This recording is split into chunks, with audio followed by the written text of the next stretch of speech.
مودي miss you too much. مودي مين يا عمدي؟ اتك على الصبر بس يا ابو الشاق، ده شوقي ماي كازن، جبته عشان يتعرف عليك. ايوه انا شوقي الكوزن بتاعه. نايس تو ميت يو شوقي. وانت طيبة يا مزمزير، والله بعد الايام عليك وعلى الاسره الكريمه ان شاء الله. دي هاني يا ابو الشاق الجيرل فريند بتاعتي. بص يا بنت الناس، فتحة كلام كده، البنت اللي تخرج مع شاب من ورا اهليه تبقى عايزه تتطخ تحت بلاطها. استنى يا شوق، الله يحرقك هتبوظ لنا الجوازه، ما احنا هنروح لها زياره يا ابو الشاق يعني، ما تقلقش. لا يا انكل، دادي عارف ان خارجه مع مودي. اتفرج يا عم، بتقرطصك ايه وخارجه مع عيل اسمه مودي. يا عم افهم الكلام، بلاش دهنانة نفوخ. مودي داني دلع عماد يعني، بتدلعني. على فكره يا مودي، دادي بيحبك قوي. ابوك بيحبه من اي اتجاه يعني؟ اذا كان ابوه اللي هو ابوه طرده من البيت وامه متبريه منه. يا عم ما تركزش على كل حاجه، ما تبقاش فلحوصه. ولا الحاج اسمه مزمزير؟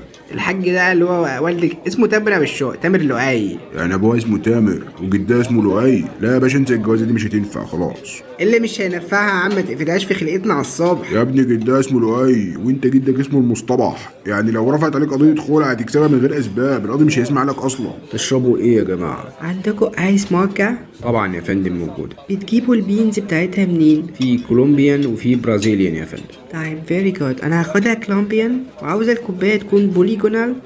وبتحطوا كام بامب من الكراميل؟ بنحط 3 يا فندم. الحق يا عماد، البنت بتاعتك هتشرب بومب. لا 3 بامب كتير قوي، خليهم 2.5، وعايزه باول ونص ايس كريم. تمام يا فندم. وحضراتكم هتشربوا ايه يا بهوات؟ 2 شاي كشري بالبومب بتاعه حبيب اخوك، بس بقول لك زود البومب. نرجع لمرجعنا، انا وبالشو ان شاء الله.